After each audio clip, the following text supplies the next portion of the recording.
Hello, Internet. I'm Matt. I'm Monster Punter. And this is the Parallax Scrolling Podcast, where we give you our perspective on video games and the news that affects them. And kind of a weird week. Little underwhelming, little overwhelming. It's a little bit of both. It's kind of messed up. So, but we're here. It's time to record. It's time to have fun. Time to talk about video games. And you got to do something cool over the weekend, and I have something to complain about. There's a shocker. But yeah, and then we got news. No comments this week, but that's okay. We still look forward to when you do give us comments, so please keep those coming in. I guess now's a great time to shill. So like, comment, subscribe, donate. I don't know to what, but just donate, and then watch our videos all the way through, and watch them over and over and over again to build up our numbers. We have no way of taking money, at least set up at this particular time, so just donate to a cause that you like. Yeah. Help out people like with the Red Cross or something. You know, that's kind of cool stuff. Or somebody's booze fund. No? No. Okay, well, No. that's a thought. No. No. Okay, so games this week. I have been playing some more Unicorn Overlord. I am almost done with the 4th of 5 continents, 5 areas. I kind of go back. You have to go back to the first one at the end of the game. I know that. So I gotta get. I'm almost done. Is what I'm saying. You did everything you could on the main continent. The only quest you have on there is Unicorn Overlord, right? On the main one, no. I also have to do the Battle of Sorm for the city of Sorm, which is a level 38 fight. Okay, yeah, there's that one. Yeah, that's it. It's just those two. But yeah, I just went through the frozen tundra, and kind of mad at you, kind of not. Mad at me? Yeah, because you told me that I knew there were werewolves or wolf people. Actually, no, they are called werewolves in the game too. So, they're werewolves, and I was like, cool, I'm gonna give me a werewolf. And then I find out that there are everything else too. Yeah. Yeah. Yeah, can I leave something for you to be surprised about? No. Well, live with it. No. You could have told me there were some really cool people, like a lion and an owl. The fox people are kind of, I don't really use them. I don't need them. But the bear guy's kind of cool looking. I like him. So, but yeah, I'm almost done with. I'm getting done with that game. Hopefully, I'll be done this week. We'll see. And I've been playing my card shop. They've actually done some really cool updates lately. They now sell comic books. Oh, really? Yep. So now I'm selling comic books on top of board games. And that's fun. But since we have the extra time now, I'm just going to do my rant. Because these go together. Okay. So, last night while I was trying to play, I had this happen twice. I had it happen at 2 different times of the day. I was running my store, minding my own business, and you can see the quotes from people above their heads, like, "Oh, it's a fair price for this comic book," or fair price for these dice, or whatever, or man, this guy smells, that kind of stuff. Well, I started to see like a whole bunch of words appearing in like rapid fire in the distance through a wall. I'm like, that's odd. What's going on over there? So I went to go look, and this guy is floating 4 feet in the air while walking, complaining about how he cannot get into my store. He is not moving. And if you try to leave the game kind of saves his position. So he's still there. So I had to go back to an older file, and it happened to me twice. I think it would have been better for you just leave him in purgatory there. Yeah, it messes with the rest of the game because it actually affected price values, because your price values fluctuate on products throughout every day. My price values didn't fluctuate at all. None of them did. I think that's kind of like the big sign that it's happening. Well, here's my beef. My beef is not with the game because I wanted to send a bug report. So since I'm playing on Steam, you know how we were about last week about Steam.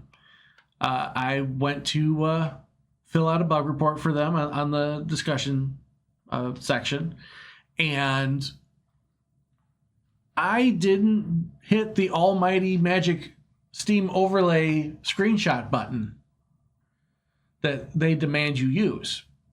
I took a screenshot a different way. Steam will not let you upload a screenshot of a problem to developers unless you do it through their app. That is stupid. If I have a photo and it is of the proper photo quality because they want it in JPEG, it's JPEG. Why can't I upload it? I'm trying to help resolve a problem to make a game better, and you won't let me do this. Steam, this is unacceptable. You've had this problem, and I looked online. I spent over an hour trying to convert files to make this thing work. It's frustrating, and this problem has been a Steam problem for a decade. They've known about this kind of stuff for a decade, and they don't do anything about it. You guys were top dog. Oh, once. Were they still are, man? No, they're not. It's sales wise, at least. Yeah, that's because people don't understand. Once people start learning more, Steam, you guys got to get your act together. You're gonna start losing people. That's just my rant. That's my rant. But okay, so that's done. But how'd you do on gaming this week? I started Metaphor ReFantazio. Yeah. Yes, it's very similar to Persona in the core mechanics, but there's enough of a deviation there that it's still really good, and I like it. I like the fact that the archetypes can be wielded by everybody. So not just the main character in the Persona games, the main character can wield all the personas, and your other team members or confidants, whatever you want to call them, they have a single persona they use, and that's the only one they have. In this game, with the archetypes, you can you can build your team however you want. Characters have strengths and weaknesses, so some of them are better for some archetypes than others, but generally speaking, you can make them whatever you want. It's like the Final Fantasy job system. Somewhat. I mean, yeah. I mean, in that idea, you can change out what you want to be when you want to be it, that kind of thing. Yeah. Yeah. I like that. And you can, if you level up multiple archetypes, you can mix and match a little bit how much. Like, say you're a mage, but you want to have a healing spell for your mage. If you've leveled up healer far enough to have a healing spell, you can pull that into your mage line of spells. Ooh, multi-classing. Yeah, to a certain degree. Hey, you could do that in Final Fantasy Tactics. It's one of the reasons why Tactics is probably the best strategy RPG of that genre.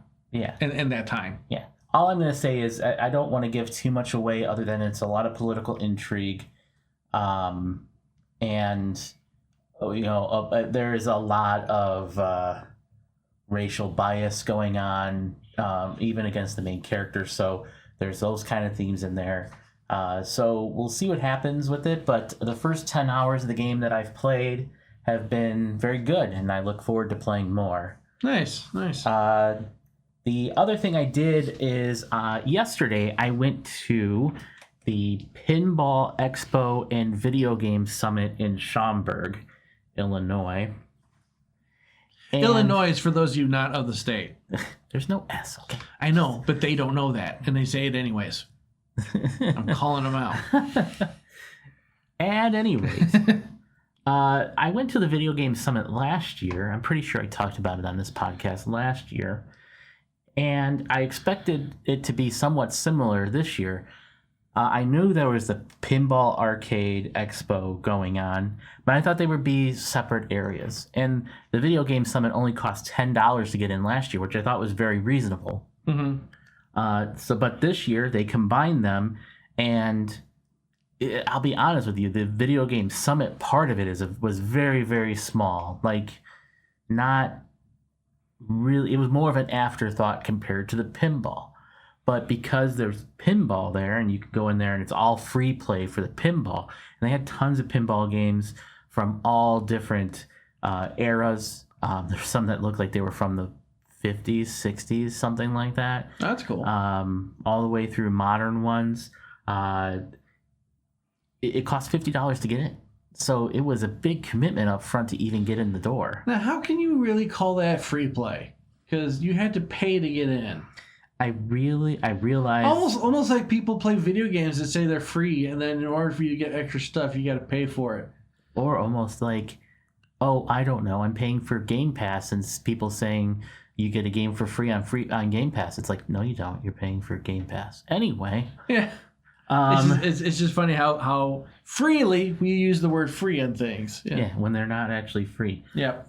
Either way, I scored some really good stuff on there. I didn't pay any more than $30 for a game when I was in there. I picked up 7 different things. I picked up 3 Evercade cartridges, some that were more valuable, that were selling for a good price on eBay. I have no intention of flipping them, because I don't even know if they're really selling at that price. In fact, the one cartridge was $200 a few months ago. It's $100 on there now. So, I don't know how well they're really selling there. But I mean, when you're buying something out of the back of someone's van, you never know. Yeah, you never know.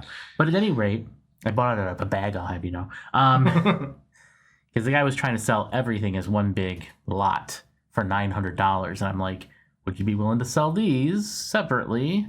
And he ultimately agreed to it.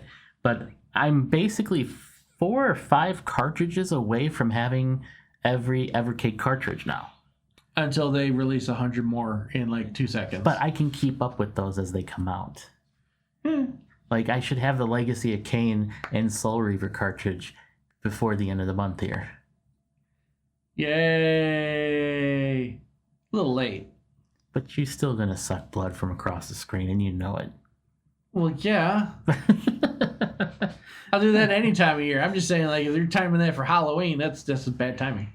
So I scored those. I got Project Sylphied, which is a space shooter. I enjoyed Sylphied, the original one. Talked about it on a podcast, too, for the Sega CD. I saw that. It was a really good price. I decided to pick it up. I got Assassin's Creed Mirage for $20. I think that's probably the biggest shocker, because you got it for the PS5. Yeah. Like, that game came out this year. Yeah. And you got it for $20. Oh no, last year it came out. Last year? I think it was this year. I think it was Christmas time last year. Ah, okay. It all blurs together anymore. Either way, I mean, I thought it was. I was waiting for that game to get to like $20 before I decided to commit to it. Because Ubisoft games always get cheap real quick. I wonder why. Yeah. Well, anyway, I bought Pac-Man Museum because there's 14 different Pac-Man games on there. Some of them are really good. And it was $15. I was like, okay. Does it have the Pac World, the 2D I think so, platform? yeah. Oh my goodness. Yeah. That's a thing. And then I also bought Lunar Silver Song, which I didn't know existed until I saw it there. Yeah, apparently there's a third Lunar that wasn't really promoted. Yeah, it was on DS. And I'm like, oh, my 3DS will play this. I'll pick it up. Yeah. So, yeah, overall, and I bought some Namco cups. Yeah, you did. Yeah, which are pretty cool, honestly. One of them has the complete original Pac-Man maze on it. It's definitely vintage retro, like new age retro. Like, it's brand new, but you would have to be of a retro mindset in order to enjoy them. But they're still really cool. Yeah, and they were a good price. 4 of them got for $30. I thought it was a pretty good deal. So that's not bad. They're pint glasses, so I guess they'll never have alcohol in them. But yeah, it is what it is. It is what it is. But it was a really good show. There of note, I would say, was the fact that there was an auctioneer there auctioning off pinball machines. And some of these pinball machines were going for, oh my gosh, they were really expensive. The cheapest one I heard went for about $1,400, and yeah, I tend to think being, collecting video games is an expensive hobby. Try collecting pinball machines. Pinball machine. Well, I mean, they're kind of in the same boat because if you want to collect certain video games, the only way you can get them is through their arcade machine counterparts, and those can get pretty expensive. So I can understand it when people are like, "Yeah, this pinball machine." Yeah, I can understand why it's $1,400. Those things are not cheap. They're not cheap to make, and they're not cheap to upkeep. And, yeah. But they even have homebrew pinball machines, which I thought was interesting. Yeah. So people just, take donor boards for pinball machines and make custom ones. There was a Sonic custom one there that was made a couple of years ago. And honestly, it was really cool. And it had 3D printed ramps and other things like that. I thought... Oh, nice. I'm not a big pinball guy, but, some of the stuff there was really cool.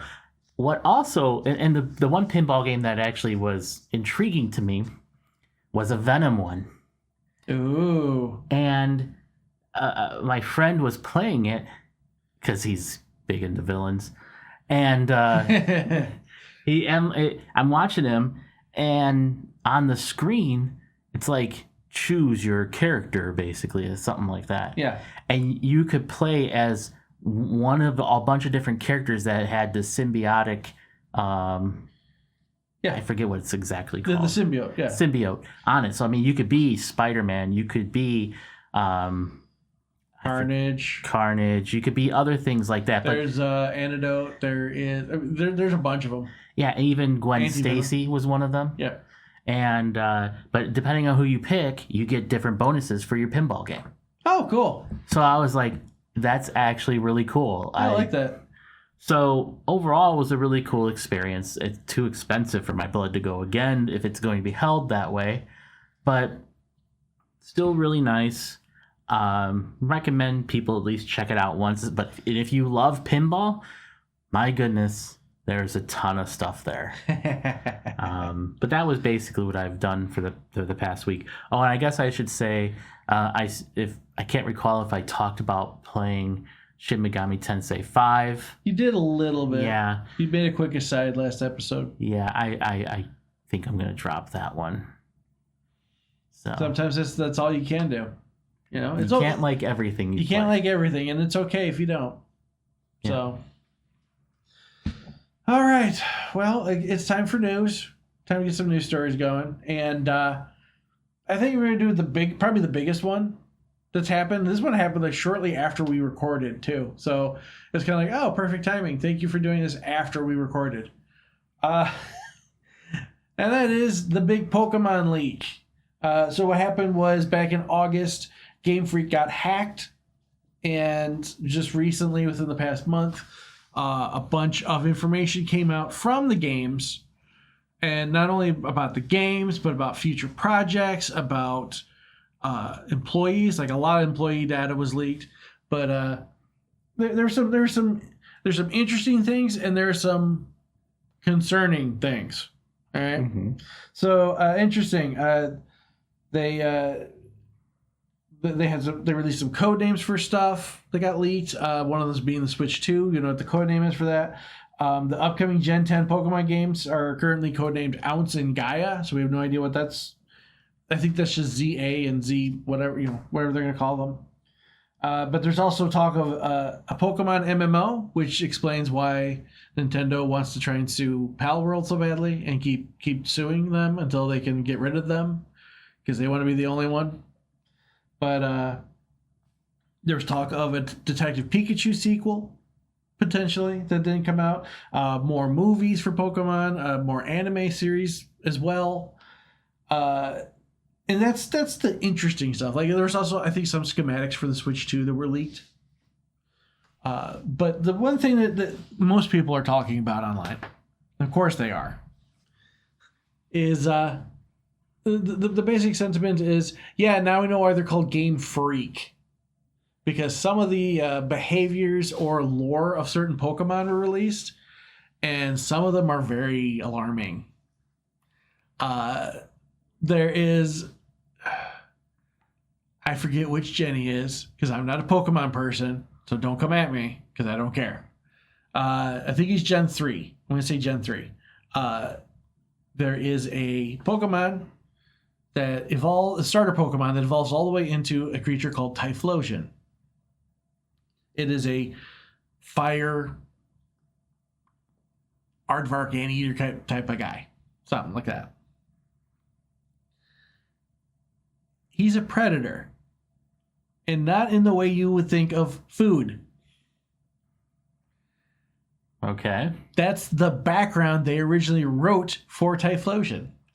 And that's not the only one. There's apparently another one out there that's really... I'm not going to talk about it on our podcast. I'm just saying, like, there were some very adult-themed ideas behind some of the Pokemon, some of the original Pokemon ideas for their lore. And, like, why? It's just... gosh. For a kid's thing, it's kind of weird. I mean, that's the thing. It's supposed to be a kid's game, but like, see, there's a difference here with what a Game Freak and Pokemon are trying to do, and what the Warner Brothers did back in the '90s with the Animaniacs. See, Animaniacs was a cartoon show that if you have not watched it, you need to find a way to watch it. But it was a children's cartoon show. But it was so brilliantly written that it had jokes that flew way over the kids' heads and hit their parents right in the face. In fact, that's what they said. That was their intended writing style. Is so that there were jokes the kids could get, and then there were jokes that the parents would get. Mm-hmm. That's not what Game Freak's doing at all. They just were like, let's go put this in here. This is good. Mm-hmm.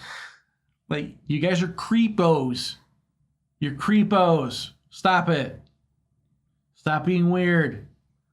The kids' game, for crying out loud. Anyhow, you can find most of what was leaked online. I'm sure you can like go to Reddit or whatever, and you can find that information. But yeah, I think that's kind of a big deal that that information got leaked, and we'll see if anything really like develops from this as time goes on. So okay, all right, that's kind of all my news. I really couldn't think of anything else. I thought that's probably like the biggest news story I could talk about. So I'm going to leave the rest to Monster here. Well, we'll start out with something that is both cool and I think really, really good for game preservation. Analog 3D is putting out an N64 28 years after original release for the same price that it originally released for. $250. They're making an FPGA-based Nintendo 64 console. But there's a big difference, right? Well, yeah, $250 is not worth as much today as it was back in '96. Well, no, but it's also doesn't it do extra stuff? Yes, I'm getting to that. Well, I'm just saying, like the way you're talking, it did. But it'll actually play over HDMI. You can play in 4K. That's pretty cool. But it's gonna be upscaled 4K. It's not gonna be the same thing. It's since it's an FPGA based N64. It's basically an actual N64, and the N64 wasn't capable of 4K, so it'll be upscaled. Will look fine. It'll look good, and you'll get to play any Nintendo 64 cartridge you own, including those totally awesome Castlevania games. Oh my goodness! we will not talk about those. Honestly, one of the coolest things about this console, in my opinion, is the controller that comes with it. The controller is a proper modern controller. Oh, that's cool. And I think it'll be a lot easier to use and compatible with Nintendo games just in general, where you don't even have to worry about things. So I think it's really cool. $250 is, I think reasonable. And, check it out. I think if you have a passing interest in N64, check it out. I'm sure it will play all the homebrew games that have been made for the N64, and if you get a EverDrive or anything like that, you can basically buy the console, just plug in your EverDrive, and play every single N64 game that is available. But don't do it in Italy because they'll grab it and burn it. See, that was a callback. So. That was a callback to last week. I guess so. Yeah. I didn't have a callback to last week somehow, you know? Speaking of things that could go up in smoke, I suppose. Good segue. Former PlayStation exec says console arms race has plateaued. This comes from VGC, Video Game News, which is a site we discovered today, which is actually all about video games. Yeah, it's weird. We actually found a video game news site that actually has video game news and nothing else. Yeah. I was like, wow. Oh, wow. Am I living in 2005 again? Former Sony executive Sean Layden has said he believes that the game console power arms race has plateaued and a majority of customers are not interested in marginally more powerful machines. I think there's some truth to that. Yeah. At the end of the day, it's all about diminishing returns, right? Yeah. Think about 2D sprite-based games. How much better can 2D sprite-based games really look nowadays? I mean, you have your pixel art games, which can look beautiful in their own right. Right. And then you have these super sharp 2D image games, and they can look great too. Yeah. I've been in this mindset for a very long time, but it feels like now the rest of the gaming world is starting to slowly catch up to this concept. The graphics are not the only thing. Like, you need them. It's nice to look at the games. It's nice to play games that are pretty and the worlds are beautiful and you can enjoy it. But if all your game is just flash and color, then you have nothing. You need substance. You need a good story. You need good gameplay mechanics. You need... I'm just saying, but like, you need more than just a good video card. You need to be able to like have a solid game backing you up. I think graphics are definitely additive to the experience. Right. And having a more powerful console and will give people more frames, all those things that people typically want nowadays, at the same graphical fidelity. Also, it does kind of matter when it comes to physics and CPU intensive stuff to have a more powerful CPU. That's actually probably what's more limiting in the consoles nowadays than many things. That being said, that's basically what he's saying is, you can't see the ray tracing, you can't see all these things. And for some people that might be true. There's a lot of people who don't think that's true. And sometimes ray tracing can be really, really nice to the experience. I don't think it's this transformative thing like some people will tell you it is. But it's definitely one of those, hey, this is really good. You needed ray tracing for Resident Evil Village. And so you were able to see things that you weren't able to before. So honestly, it made the experience better for you. Yeah, I mean, like especially in horror games where like we're going for dark as an atmosphere, which is dumb. Ray tracing is great because it's like, no, we can actually make that plausible. Metro Exodus with its global illumination made light shining into indoor environments really cool to look at. Yeah, I think it can be really nice, additive, and cool. Right, and my only point is that can't be the only thing for your game. Like, sure. Do you remember back when the PlayStation 1 originally came out? The biggest argument I heard from people all over the place was with PlayStation and Sega and Nintendo was, dude, the graphics, man, the graphics. Some of those games suck. Some of them do. They're terrible. And I said it back then too. I was like, these games suck. But the graphics. But it was an era of experimentation. Right. And so, I just want to impress upon people, especially people that are my age, or even younger, we have lived through an era of gaming that will never happen again. Right. Where you get to live firsthand how everything happened and came about. It's like people who started to live, get into cars when the automobile was coming around and all the advancements and everything that. I think that, I'm really happy to have lived during the time where all this was. I mean, there was some stuff like, you go back to Atari and to some of the stuff, like I played Cannonball. which is literally just shooting a guy out of a cannonball onto the ground. That's the whole game. And you're like, people paid $20 for this in 1977. And yet you fast forward 50 years and people are playing, or not even 50, 30. 30 years, people are playing launch games on their browser where you literally shoot people out of cannons at things. Yeah. Yeah. So I think there's some truth to it. I think much more today, traditionally speaking, you could look at a game and know that it was next gen. Yeah. Because the graphical leap was there. Mm-hmm. We're into diminishing returns. I think it's going to be much more about how a game feels than how a game looks nowadays.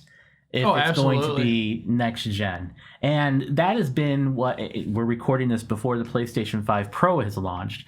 But the impression based on the things I've seen and read is that it's more about how it feels to play the games than actually the graphics themselves with the PlayStation 5 Pro. Right, which is kind of why I feel like VR is going to start taking off more. Like, we haven't really heard much this year about VR related news, but especially compared to the past couple of years. But I just think that's just the calm before the storm. I think VR is going to start taking off again because it's going to be the experience, the feeling, the emotion. All these things are going to start coming back, and people are going to play VR games because that's all it's going to matter to them.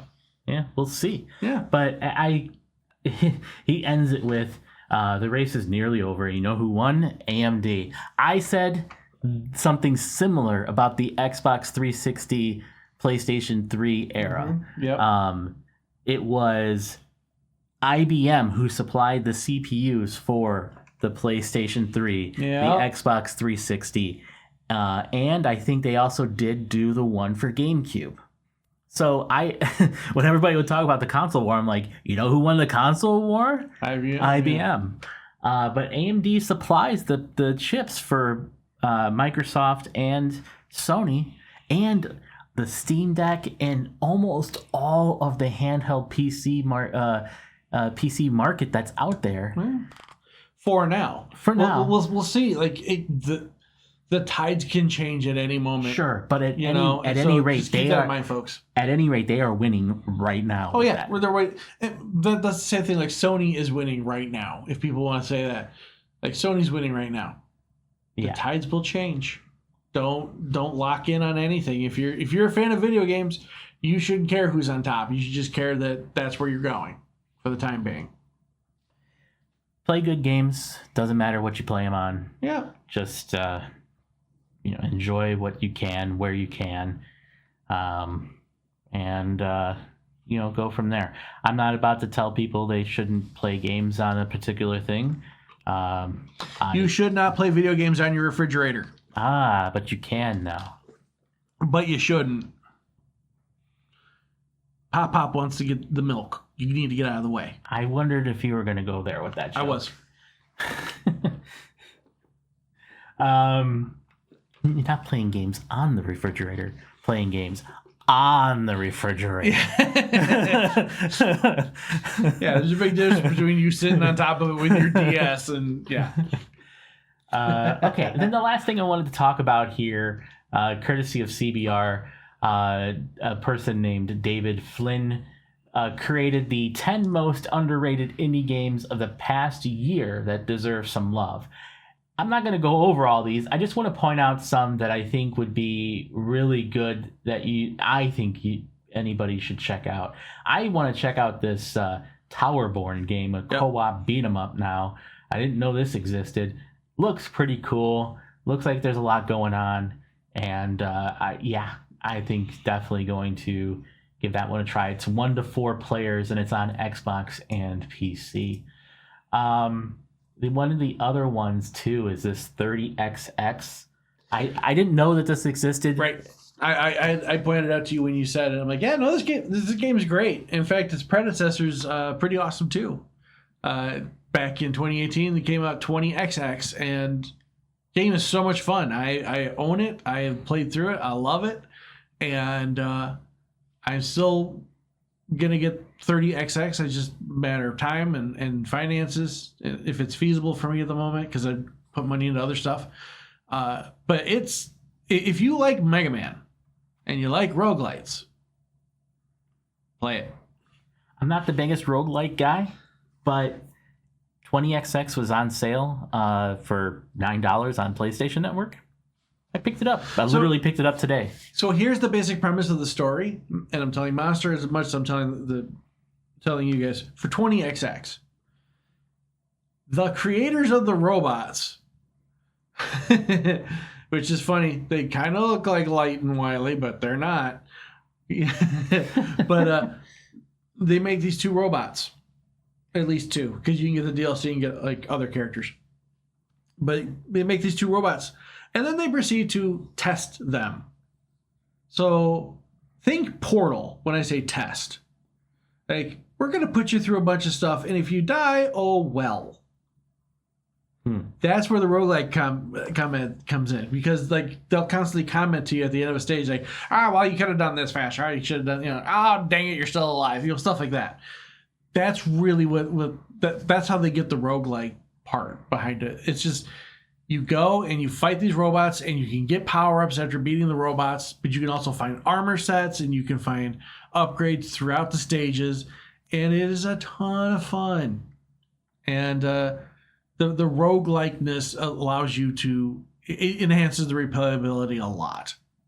Cool. So, yeah, don't sleep on those. Yep.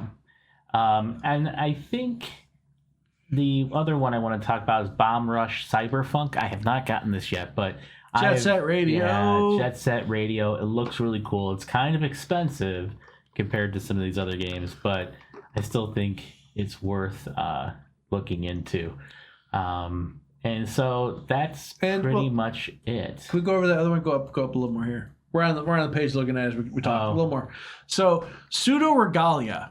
This is a game I figure at least one of our viewers is going to be interested in. Mm-hmm. Is a 3D Metroidvania. I'm going to be taking a look at it. Maybe you should too. All right, fine. It looks like... Just saying. Okay. Yeah. It definitely looks like it harkens back to the N64. It does. It's definitely got a little bit of a... Just by looking at that one screenshot, it's got a little bit of a Curse of Darkness, Mega Man Legends kind of vibe to it. So it looks neat. Okay. So that's all I got. Yeah, that's all I got. So with that, we're going to get out of here. Thank you all so much for listening. We appreciate you. And we do look forward to your comments. Even if you can't get to them one episode, get to them the next episode. We do read them. We appreciate you guys so much. Have yourselves a fantastic week. Have an awesome time playing your video games. We'll see you in the next one. Take care. Later.